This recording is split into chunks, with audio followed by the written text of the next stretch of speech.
మేనిఫెస్టోలో చెప్పినటివన్నీ కూడా అమలు చేయాలి అని ఆరాటపడడం, ఇవన్నీ ఎక్కడా కనిపించవు. ఇవన్నీ ఎక్కడా కూడా వెతికినా గూడా కనిపించవు. ఒకవైపున సూపర్ 6లు కనిపించవు, సూపర్ 7లు కనిపించవు. ఆయన ఎన్నికలప్పుడు చెప్పిన మాటలు ఏవి కూడా కనిపించవు. ఉన్నదల్లా ఏం కనిపిస్తుంది అనంటే, రెడ్ బుక్ పరిపాలనతో రాజ్యాంగాన్ని తూట్లు పొడచడం కనిపిస్తుంది. రాష్ట్రంలో ఈరోజు ఏం కనిపిస్తా ఉంటాయి అనంటే, లిక్కర్ స్కాము, శాండ్ స్కాము దగ్గర నుంచి మొదలు పెడితే ప్రతి నియోజకవర్గంలో ప్యాకెట్ క్లబ్బులు, ప్రతి నియోజకవర్గంలోనూ మాఫియాలు, ఏ నియోజకవర్గంలో ఈరోజు ఏ మైనింగ్ యాక్టివిటీ చేయాలన్నా, ఏ పరిశ్రమ నడపాలన్నా ఈరోజు ఎమ్మెల్యేలకు ఇంత, చంద్రబాబుకి ఇంత అని కలెక్షన్ మెకానిజంతో ఒక మాఫియా సామ్రాజ్యం నడుస్తూ ఉంది. ఈరోజు ఒకవైపున అన్ని రకాలుగా రాష్ట్రం వెనకడుగులు వేస్తూ ఉంటే, తిరోగమనంలో రాష్ట్రం ఉంటే, మరోవైపున మనం తీసుకొచ్చిన సంస్కరణలు ఈరోజు కళ్ళ ఎదుటే నీరు గారిపోతా ఉన్న పరిస్థితులు ఈరోజు కనిపిస్తూ ఉన్నాయి. ఎప్పుడూ కూడా రాష్ట్రంలో జరగని విప్లవాత్మక మార్పులు తీసుకురాగలిగాం. ఇంతకుముందు సాధ్యమేనా ఇలాంటి మార్పులు అని అనిపించే పరిస్థితి నుంచి ఇలాంటి గొప్ప మార్పులు సాధ్యము అని చెప్పి చేసి చూపించగలిగాం. మేము తీసుకొచ్చిన ప్రతి మార్పు కూడా నా 3648 కిలోమీటర్ల పాదయాత్రలో చూసిన కష్టాలను, తెలుసుకున్న విషయాలను, వాటికి సొల్యూషన్స్ ఇచ్చే విధంగా మా ప్రభుత్వంలో ప్రతి అడుగు కూడా మేము సొల్యూషన్స్ ఇచ్చే విధంగానే అడుగులు వేశాం. ఆ సొల్యూషన్స్ ఇచ్చే క్రమంలో ప్రతి రంగంలోనూ ఒక రెవల్యూషన్ తీసుకురాగలిగాం. ఆ సొల్యూషన్స్ ఇచ్చే క్రమంలో ఇది సాధ్యం అవుతుందా అనే పరిస్థితి నుంచి సాధ్యం చేసి చూపించగలిగాం. ఎప్పుడు ఊహించని మార్పులు తీసుకురాగలిగాం. డెలివరీ మెకానిజంలో లంచాలు లేకుండా, వివక్ష లేకుండా అసలు గ్రామాలలో ఏదైనా ప్రభుత్వ పథకాలు ఇవ్వగలుగుతామా, ఇవ్వడం సాధ్యమేనా అని అనిపించే పరిస్థితి నుంచి, లేదు ఇది సాధ్యమే అని చెప్పి గ్రామ స్వరాజ్యాన్ని తీసుకొచ్చాం. ప్రతి గ్రామంలోనూ సచివాలయ వ్యవస్థ, ప్రతి 50-60 ఇళ్లకు వాలంటీర్ వ్యవస్థ, లంచాలు లేకుండా, వివక్ష లేకుండా ప్రతి పథకము, దాదాపుగా 540 రకాల సేవలు గ్రామంలోనే ఇంటి వద్దకే డోర్ డెలివరీ. గ్రామ స్వరాజ్యానికి నిజమైన అర్థం చెబుతూ, వివక్ష లేకుండా, లంచాలు లేకుండా ప్రతి ఇంటికి మంచి చేయగలిగిన పరిస్థితులు ఈ 5 సంవత్సరాల పాలనలోనే, గత 5 సంవత్సరాల పాలనలోనే చూసాం. ఎప్పుడు ఊహించలా బడ్జెట్లో ఈ మాదిరిగా పెట్టగలుగుతారు, ఈ మాదిరిగా బడ్జెట్లో ఈ మాదిరిగా క్యాలెండర్ ఇచ్చి మరి ఏ పథకం ఎప్పుడు అమలు చేస్తామో చెప్పి ఇచ్చిన ప్రభుత్వం దేశ చరిత్రలో బహుశా ఏది ఉండిండదు, ఒక వైఎస్ఆర్సీపీ ప్రభుత్వంలో మాత్రమే జరిగింది. లంచాలు లేకుండా, వివక్ష లేకుండా ఏకంగా 2,73,000 కోట్ల రూపాయలు లంచాలు లేకుండా, వివక్ష లేకుండా ప్రతి ఇంటికి అందించగలిగిన పాలన నుంచి ఈరోజు మళ్ళీ జన్మభూమి కమిటీలు, మళ్ళీ తెలుగుదేశం పార్టీ నాయకుల చుట్టూ తిరగడాలు, ఉన్నవన్నీ కట్టింగులు, అసలు ఏ స్కీములు లేని పరిస్థితులు. ఇది చంద్రబాబు నాయుడు గారి ప్రభుత్వంలో ఈరోజు కనిపిస్తూ ఉన్న పరిస్థితులు. ఊహించని విధంగా గవర్నమెంట్ బడులలో ఇంగ్లీష్ మీడియం సాధ్యమేనా అన్న పరిస్థితి నుంచి గవర్నమెంట్ బడులు ఏ రోజైనా ప్రైవేట్ బడులతో కాంపిటీషన్లో చేయగలుగుతాయా అన్న పరిస్థితి నుంచి మొట్టమొదటిసారిగా గవర్నమెంట్ బడులతో ప్రైవేట్ బడులు కాంపిటీషన్ లేకి తీసుకొచ్చిన పరిస్థితులు వైఎస్ఆర్సీపీ ప్రభుత్వంలోనే చూసాం. గవర్నమెంట్ బడులలో ఇంగ్లీష్ మీడియంతో మొదలు పెడితే సిబిఎస్ఈ ఐబీ దాకా ప్రయాణం తీసుకొచ్చింది ఎవరంటే వైఎస్ఆర్సీపీ ప్రభుత్వం. జరిగింది ఎప్పుడంటే వైఎస్ఆర్సీపీ ప్రభుత్వంలోనే. 3వ తరగతి నుంచే టోఫుల్ క్లాసులు ఎప్పుడు జరిగాయి అని అంటే వైఎస్ఆర్సీపీ ప్రభుత్వంలోనే కనిపిస్తాయి. నాడు నేడుతో స్కూళ్ళు ఎప్పుడు బాగుపడ్డాయంటే ఎప్పుడు జరిగాయంటే వైఎస్ఆర్సీపీ ప్రభుత్వంలోనే కనిపిస్తుంది. 6వ తరగతి నుంచి ప్రతి క్లాస్ రూమ్లు డిజిటైజ్ చేస్తూ ఐఎఫ్పి ప్యానెల్తో డిజిటల్ బోధన ఎప్పుడు ఆరంభమైంది అని అంటే అది వైఎస్ఆర్సీపీ ప్రభుత్వంలోనే. 8వ తరగతి పిల్లల చేతుల్లో ట్యాబులు ఎప్పుడు కనిపించాయనంటే అది వైఎస్ఆర్సీపీ ప్రభుత్వంలోనే. సబ్జెక్ట్ టీచర్ కాన్సెప్ట్ 3వ తరగతి నుంచి ఎప్పుడు స్టార్ట్ అయ్యింది అని అంటే అది వైఎస్ఆర్సీపీ ప్రభుత్వంలోనే. బడులకు పోతా ఉన్న పిల్లలకు తల్లులను ప్రోత్సహిస్తూ పిల్లలను బడికి పంపించేలా తల్లులను ప్రోత్సహిస్తూ అమ్మఒడి ఎప్పుడు ఇచ్చారు అని అంటే అది వైఎస్ఆర్సీపీ ప్రభుత్వంలోనే. పూర్తి ఫీజు రీఎంబర్స్మెంట్తో పిల్లలకు అండగా ఎప్పుడు నిలబడింది అని అంటే అది వైఎస్ఆర్సీపీ ప్రభుత్వంలోనే. ఆన్లైన్ వర్టికల్స్ తీసుకొచ్చి సర్టిఫైడ్ ఆన్లైన్ వర్టికల్స్ కరికులంలో భాగంగా ఎప్పుడు తీసుకొచ్చాము అని అంటే అది వైఎస్ఆర్సీపీ ప్రభుత్వంలోనే. మ్యాండేటరీ ఇంటర్న్షిప్లో మొదలెడితే కరికులంలో మార్పులు, సిబిఎస్ఈ నుంచి ఐబీ దాకా ప్రయాణం, ఇటువంటి రెవల్యూషన్స్ అన్ని ఎప్పుడు జరిగాయనంటే వైఎస్ఆర్సీపీ ప్రభుత్వంలో.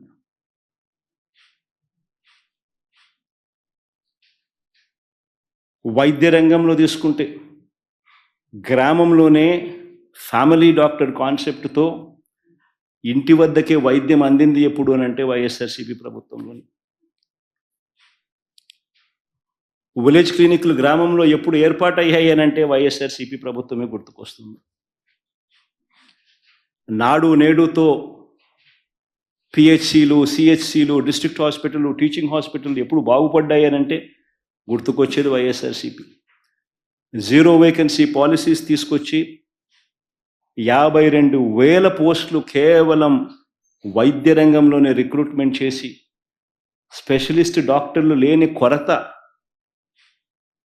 లెస్ దెన్ 4%కి ఎప్పుడు వచ్చింది అని అంటే అది వైఎస్ఆర్సీపీ ప్రభుత్వంలోనే. దేశ సగటు 61% స్పెషలిస్ట్ డాక్టర్ల కొరత. ఆంధ్ర రాష్ట్రంలో స్పెషలిస్ట్ డాక్టర్ల కొరత కేవలం 4%.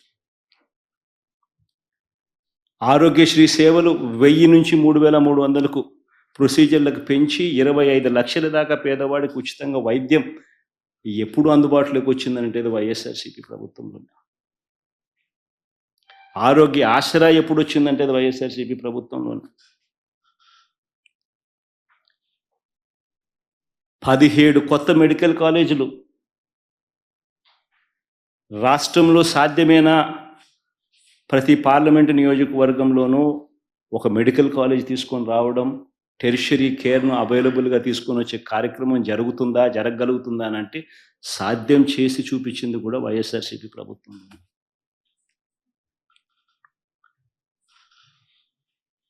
రైతన్నను చెయ్యి పట్టుకొని నడిపించడం సాధ్యమేనా? గ్రామాలలో దళారీ వ్యవస్థ తీయడం సాధ్యమేనా? పారదర్శకంగా రైతన్నను చేయి పట్టుకొని నడిపించగలమా అన్నది ఆలోచన చేస్తే ఒక ఆర్బీకే వ్యవస్థ వచ్చింది వైఎస్ఆర్సీపీ ప్రభుత్వంలోనే.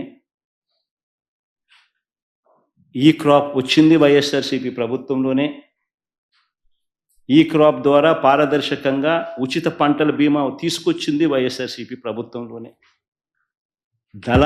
దళారీల వ్యవస్థే లేకుండా ఆర్బీకేల ద్వారానే కొనుగోలు చేసే పరిస్థితి ఎప్పుడు వచ్చింది అని అంటే వైఎస్ఆర్సీపీ ప్రభుత్వం. ఈరోజు నేను చెప్తా ఉన్నా, అన్ని వ్యవస్థలు ఈరోజు తిరోగమనమే. అన్ని వ్యవస్థలు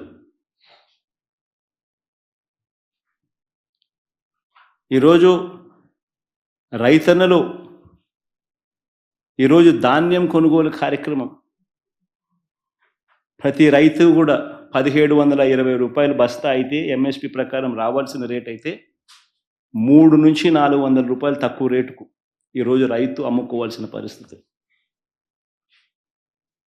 ధాన్యం కొనుగోలు చేయాల్సిన సమయంలో కొనుగోలు చేయడం లేదు. రైతుల దగ్గర నుంచి ధాన్యం దళారీలు కొంటా ఉన్నారు కనీసం 300 రూపాయల నుంచి 400 రూపాయలు తక్కువ రేటుకు. ఈరోజు పరిస్థితి ప్రతి క్వార్టర్ అయిపోయిన వెంటనే ఫీజులు చెల్లించే పరిస్థితి. విద్యా దీవెన నుంచి వసతి దీవెన నుంచి ఇప్పటికీ 3 క్వార్టర్స్ అయిపోయినాయి. 4వ క్వార్టర్ ఈ డిసెంబర్కి అయిపోతుంది. జనవరికి వచ్చేసరికి 4 క్వార్టర్ల ఫీజులు విద్యా దీవెన డబ్బులు పెండింగ్ బకాయిలు. పిల్లలను కాలేజీలకు రానివ్వడం లేదు. కాలేజీ యాజమాన్యాలు పిల్లలను వెనక్కి పంపించే కార్యక్రమం జరుగుతూ ఉంది. బడులకు పోవాల్సిన పిల్లలు కాలేజీలకు పోవాల్సిన పిల్లలు ఈరోజు పంట పొలాలలో ఈరోజు పని చేసుకునే పరిస్థితిలో వాళ్ళ కుటుంబానికి తోడుగా ఉంటూ పనులు చేసుకునే పరిస్థితిలోకి ఈరోజు వచ్చారు.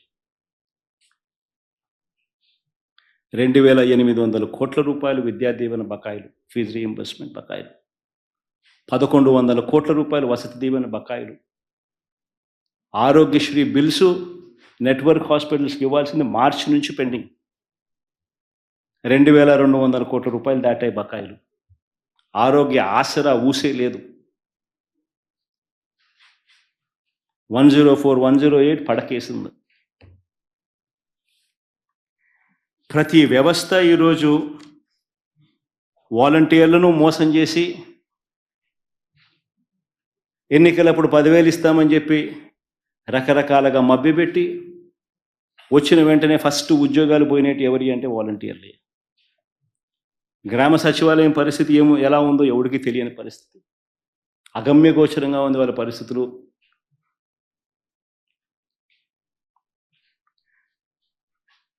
ఈరోజు ఇంత దారుణంగా ఉన్న ఒకవైపున వ్యవస్థలన్నీ కూడా దారుణంగా అప్పటితో కంపేర్ చేస్తే దారుణంగా వ్యవస్థలన్నీ కూడా వెనక్కిపోయిన పరిస్థితులు ఒకవైపున కనిపిస్తూ ఉంటే, మరోవైపున సంపద సృష్టి, ఇది వెరీ ఇంపార్టెంట్. సంపద సృష్టి అని అంటే నిజంగా ఏమిటి అన్నది అర్థమయ్యేట్టుగా కాస్త చెప్తా.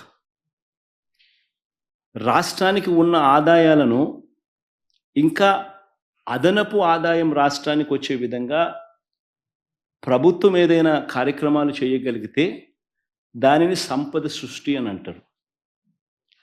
అందులో భాగంగానే రాష్ట్రం పురోగతిని మనసులో పెట్టుకొని రాష్ట్రం ఫ్యూచర్లో ఇంకా ఎక్కువ డబ్బులు సంపాదించే మార్గాలు ఎక్కడున్నాయి అని చెప్పి ఆలోచన చేసి సంపద సృష్టి అన్నది నిజంగా జరిగింది ఎప్పుడు అని అంటే వైఎస్ఆర్సీపీ ప్రభుత్వంలో మాత్రమే జరిగింది. ఆంధ్ర రాష్ట్ర చరిత్రలో ఎప్పుడు చూడని విధంగా గవర్నమెంట్ రంగంలో 3 కొత్త పోర్టులు, సీపోర్ట్స్, దాదాపుగా 12,000 కోట్ల రూపాయల పై చిలుకుతూ 3 కొత్త పోర్ట్లు, 12-13 కోట్ల రూపాయలతో 3 కొత్త పోర్ట్లు నిర్మాణం వేగంగా కూడా సాగి, దాదాపుగా ఒక పోర్టు అయితే 65%, మరో పోర్టు దాదాపుగా 30-40%, ఇంకొక పోర్టు దాదాపుగా 25-30% పూర్తి కూడా అయిపోయింది అప్పటికి. ఈరోజు ఆ పోర్టులు కన్నా పూర్తవుతే ఆ పోర్టులకు ఫండింగ్ కూడా సమస్య కాదు. దానికి సెపరేట్గా మ్యారిటైమ్ కార్పొరేషన్ క్రియేట్ చేసి దానికి సెపరేట్ ఫండింగ్ ఆర్గనైజ్ చేసి సెపరేట్గా దానికి ఫండింగ్ ఎలాంటి ప్రాబ్లం లేకుండా చేసినాం. ఆ పోర్టులు పూర్తవుతే ఈరోజు ఒక శ్రీశైలం కట్టాలని అంటే అప్పట్లో 900 కోట్లు 600 కోట్లు అయి ఉండొచ్చు. ఈరోజు అదే శ్రీశైలం కట్టాలంటే 50,000 కోట్లు తక్కువ కాదు. That is the value of assets. ఈ పోర్టులన్నీ రేపొద్దున లక్షల కోట్లకు వాల్యూస్ అవుతాయి. ఈ పోర్టులు కానీ ఈ మెడికల్ కాలేజెస్ కానీ ఇవన్నీ కూడా 17 కొత్త మెడికల్ కాలేజీలు కడతా ఉన్నాం. 17 కొత్త మెడికల్ కాలేజీలు, 5 మెడికల్ కాలేజీలు మా హయాంలోనే పూర్తయ్యాయి. మరో 3 మెడికల్ కాలేజీలు సీట్ల మెడికల్ కౌన్సిల్ ఆల్రెడీ సీట్స్ కూడా అలాట్ చేసినారు.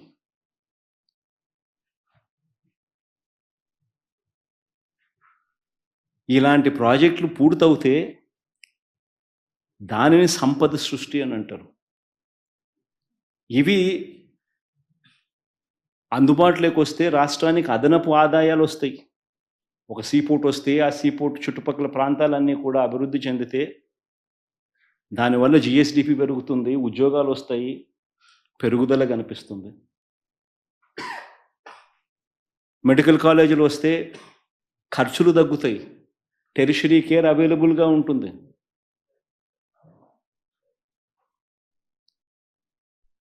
దీనిని సంపద సృష్టి అని అంటారు. ఈ సంపద సృష్టిలో భాగంగా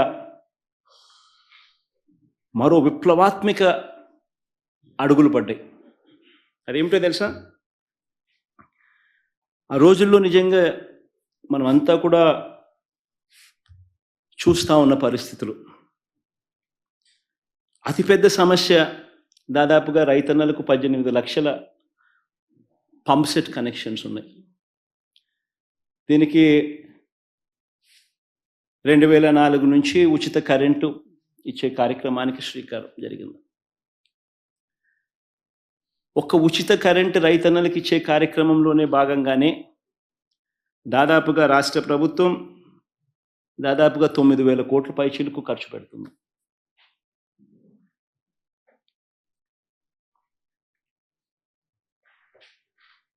ఈ దాదాపుగా ఇలాంటి పరిస్థితుల్లో చంద్రబాబు నాయుడు గారు 5 సంవత్సరాల పరిపాలన చూశాం.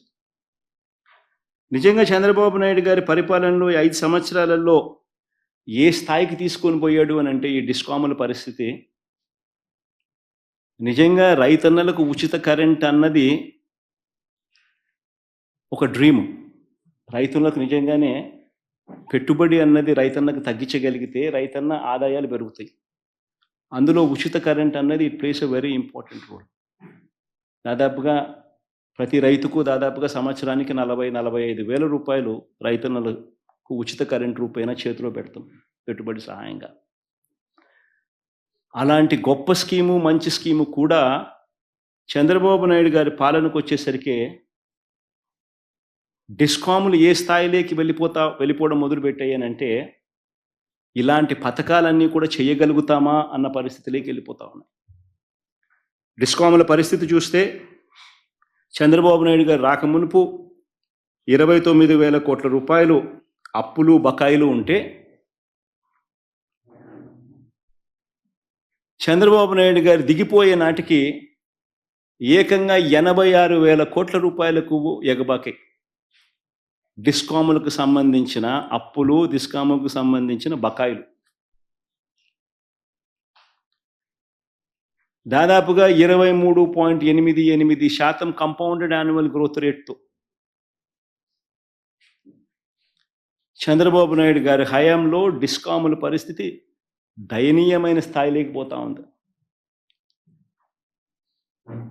ప్రభుత్వం నుంచి ఆదుకునే దానికోసం డిస్కాములకు సపోర్ట్ చేసే కార్యక్రమం 13,255 కోట్లు మాత్రమే చేశాడు ఆయన. అదే వైఎస్ఆర్సీపీ ప్రభుత్వ హయాంలో 47,800 కోట్ల రూపాయలు డిస్కాములకు ప్రభుత్వం నుంచి సహాయం చేయగలిగింది. నిలబెట్టే ప్రయత్నం జరిగాయి. ఆ నిలబెట్టే ప్రయత్నంలో భాగంగానే పగటిపూటే రైతన్నలకు 9 గంటల పాటు ఉచితంగా కరెంట్ ఇచ్చే కార్యక్రమం జరిగిస్తూ అదేవిధంగా రాష్ట్ర ప్రభుత్వం మీద డిస్కాముల మీద భారం పడకుండా మరో 25 సంవత్సరాల పాటు రైతన్నలకు ఊరట కలిగించే కార్యక్రమం తీసుకొచ్చే కార్యక్రమంలో భాగంగానే రాష్ట్ర ప్రభుత్వం ఎప్పుడూ చేయని విధంగా ఆలోచనలు చేసింది. 2020 నవంబర్లో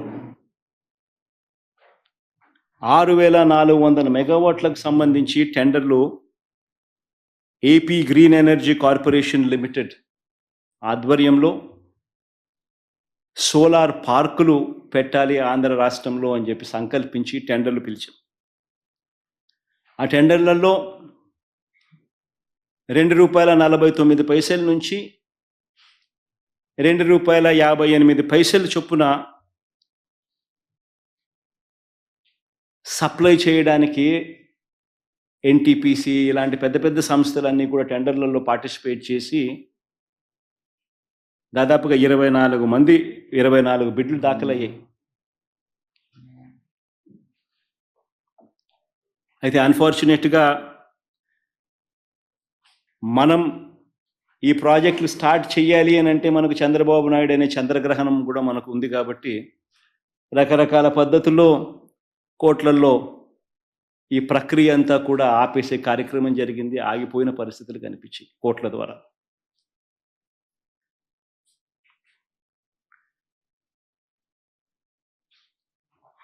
నవంబర్ 2020లో ఈ కార్యక్రమం రాష్ట్ర ప్రభుత్వం సంకల్పించి ఆ తర్వాత వివిధ కోర్టులలో దీనికోసం పోరాటం చేయవలసిన పరిస్థితి వచ్చింది. ఈ లోపల సెప్టెంబర్ 15, 2021 అంటే దాదాపుగా 10 నెలలు కోట్లల్లో ఈ వాద్యాలన్నీ కూడా ఈ పోరాటాలన్నీ ఒకవైపున చేస్తూ ఉన్న సందర్భంలో సెప్టెంబర్ 15వ తారీఖున రాష్ట్ర ప్రభుత్వానికి ఒక తీయటి కబురు మాదిరిగా కేంద్ర ప్రభుత్వం నుంచి లేఖ వచ్చింది. కేంద్ర ప్రభుత్వం అంటే సెకీ నుంచి లేఖ వచ్చింది. Solar energy corporation of India కేంద్ర ప్రభుత్వం నుంచి సెప్టెంబర్ 15వ తారీఖున ఈ లేఖ వాళ్ళు ఒక తీయటి కబురు మాదిరి లేఖ పంపించారు. రాష్ట్ర ప్రభుత్వం ఆ లేఖ సారాంశం చూస్తే, సెప్టెంబర్ 15న వాళ్ళు రాసిన లేఖ ప్రభుత్వం సారాంశం చూస్తే రాష్ట్ర ప్రభుత్వాన్ని ఒకవైపున పొగుడుతూ, రాష్ట్రం చేస్తూ ఉన్న మంచిని ఒకవైపున అభినందిస్తూ, the innovative model promoted by government of AP to utilize renewable energy with a view to achieve sustainable agricultural growth while lowering cost of cultivation by providing daytime power supply to farmers at competitive prices is noteworthy. This indeed will go a long way in uplifting the living standards of the farmers without increasing the financial burden on state discounts. We have taken a note of the recent tenders floated by government of AP for 6,400 megawatt of solar power with a green shoe option of 50%. As per the available information in public domain, few of the bidders have offered a tariff of 2.49 per kilowatt hour in the tender of GOAP. అంటే మనకు lowest offer ఏదైతే మనకు వచ్చిందో ఆ lowest offer మేము గమనించినాము. మీ discovered lowest offer ఏదైతే మీకు వచ్చిందో అది మేము గమనించినాము. మీరు రైతుల పట్ల చూపుతా ఉన్న శ్రద్ధకు మేము అభినందిస్తూ ఉన్నాము. అట్ ది సేమ్ టైం ఒక సస్టైనబుల్ మోడల్ తీసుకొని వచ్చి డిస్కాముల మీద కూడా భారం తగ్గిస్తూ, మరోవైపున రైతులకు ఉచితంగా 9 గంటల పాటు కరెంట్ ఇచ్చే ఒక గొప్ప కార్యక్రమానికి ఫార్మర్స్ జీవితాలను అప్లిఫ్ట్ చేసే మీ ఉద్దేశం అభినందిస్తూ మేము we wish to submit the following proposition for your acceptance అని సెకీ దగ్గర నుంచి లేఖ. సెకీ రాసిన లేఖలో ₹2.49 ఇంక్లూడింగ్ సెకీ మార్జిన్స్ ₹2.49 మీరు లీస్ట్ ప్రైస్ ఏదైతే డిస్కవర్ చేసినారో అదే రేటుకు మేము ₹2.49కే మేము ఆఫర్ చేస్తాము అని చెప్పి సెకీ లెటర్లో పేర్కొన్నారు. ₹2.49 per kilowatt hour, including SECI's trading margin, considering all these aspects అని చెప్పి రాసినారు. అంతేకాకుండా వాళ్ళు చెప్పిన ఇంకొక అత్యంత ఇంపార్టెంట్ పాయింట్స్,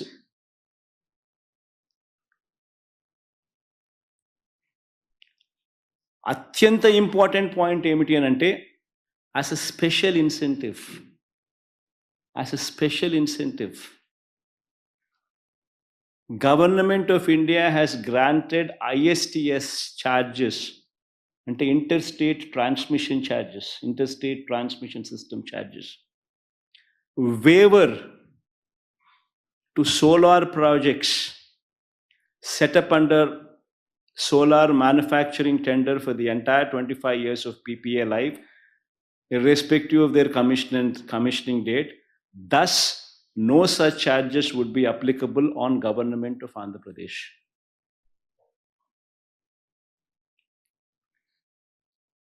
వాళ్ళు చెప్పిన మోస్ట్ ఇంపార్టెంట్ పాయింట్స్, ఈ పాయింట్స్ చెప్తూ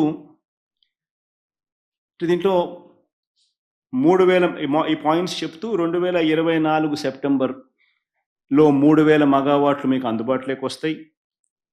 2025 సెప్టెంబర్లో మరో 3000 మెగావాట్లు అందుబాటులోకి వస్తాయి. మరో 2026 సెప్టెంబర్ నాటికల్లా మరో 3000 మెగావాట్లు అందుబాటులోకి వస్తాయి. మొత్తంగా 9000 మెగావాట్ల సోలార్ కెపాసిటీ అందుబాటులోకి మీకు తెచ్చేదానికి మేము సిద్ధంగానే ఉండాం. దీనివల్ల మీకు చాలా మేలు జరుగుతుంది. మీకు అగ్రికల్చరల్ సేవింగ్స్ అక్కడ జరుగుతాయి.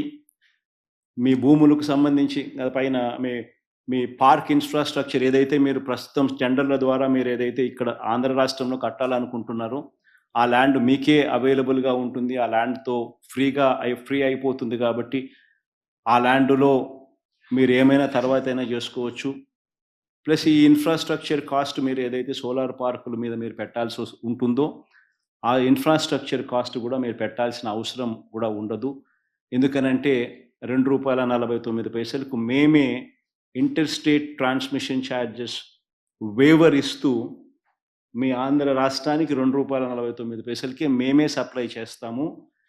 మీకు అందుబాటులోకి వచ్చిన లోవెస్ట్ ఆఫర్కు మీరు కనుక్కున్న టెండర్ల ద్వారా మీరు కనుక్కున్న ₹2.49 ఏదైతే మీరు లీస్ట్ రేటు కింద మీకు అందుబాటులోకి ఏదైతే వచ్చిందో అదే రేటుకే మేము అందుబాటులోకి మీకు తెస్తాము అని కేంద్ర ప్రభుత్వం రాష్ట్ర ప్రభుత్వానికి రాసిన లేఖ ఇది.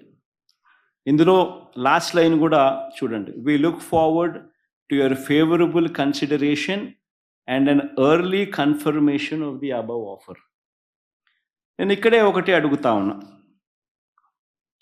ఇందులో ఈ లెటర్లో టేక్ అవేస్ ఏమున్నాయని ఒకసారి గమనించండి.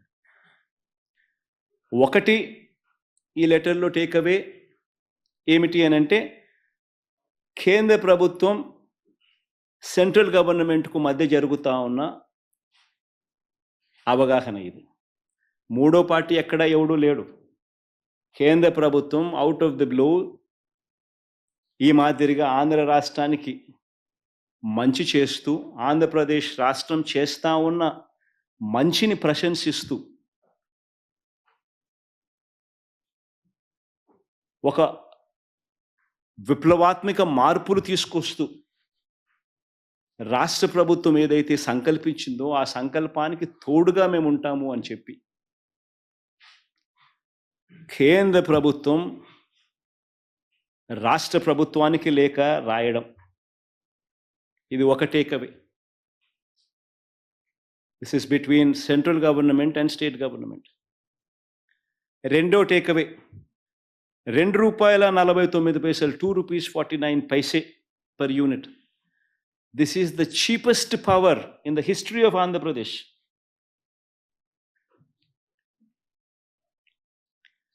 హిస్టరీ ఆఫ్ ఆంధ్రప్రదేశ్లో ఇది చీపెస్ట్ పవర్. మూడో టేకవే, ఇంకా అక్కడే ఉన్నాం మనం. ఇంక మూడో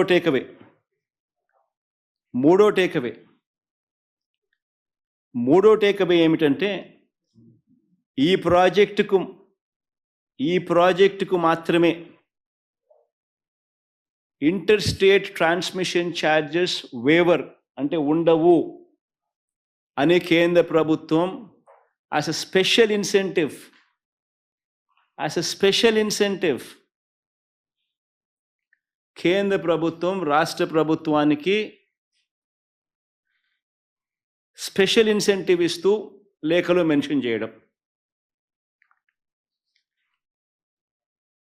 నేను ఇవాళ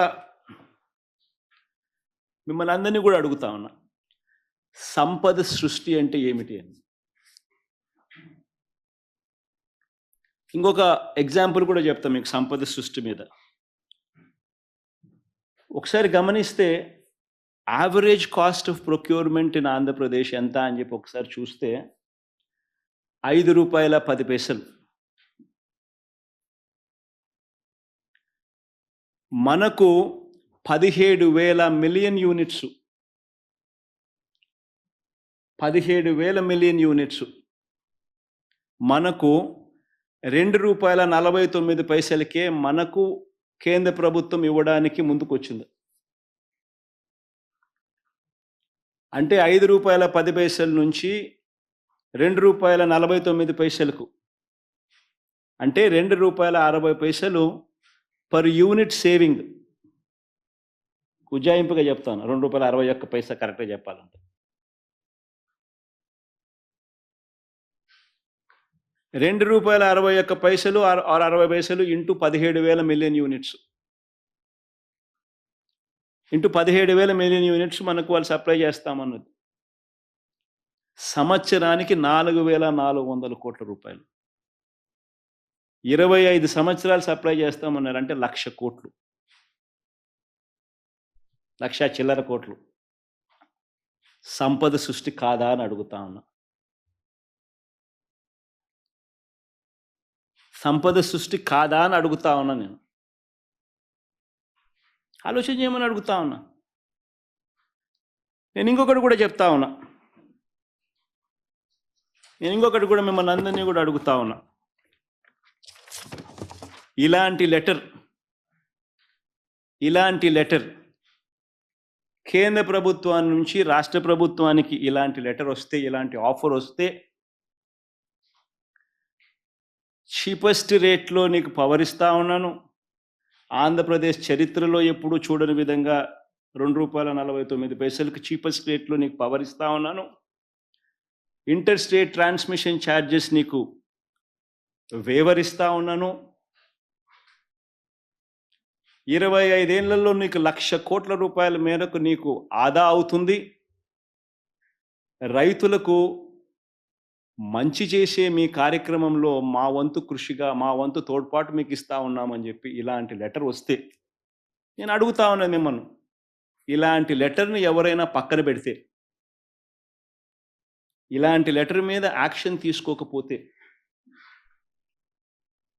మీరంతా ఏమనిందురు నన్ను?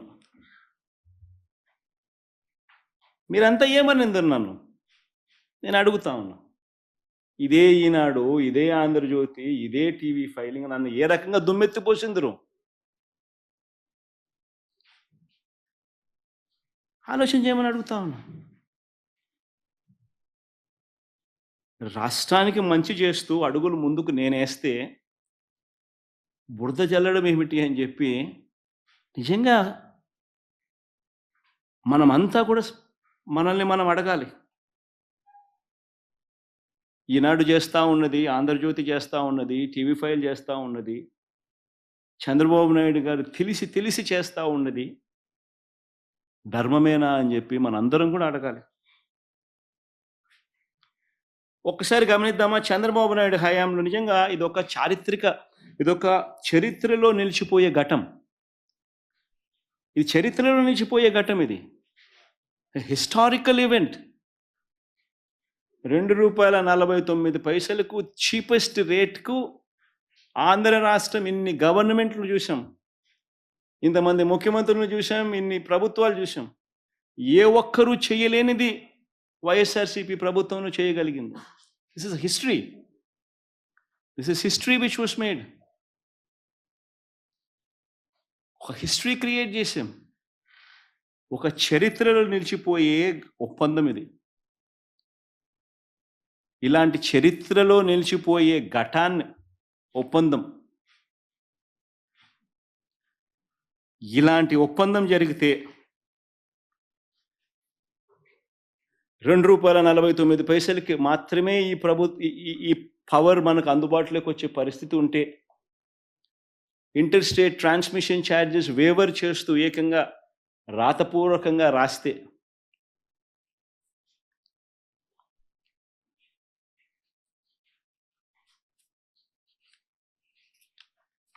ఆశ్చర్యం కలిగించే విషయాలు ఇవన్నీ కూడా జరిగితే పోనీ ఒక్కసారి మనం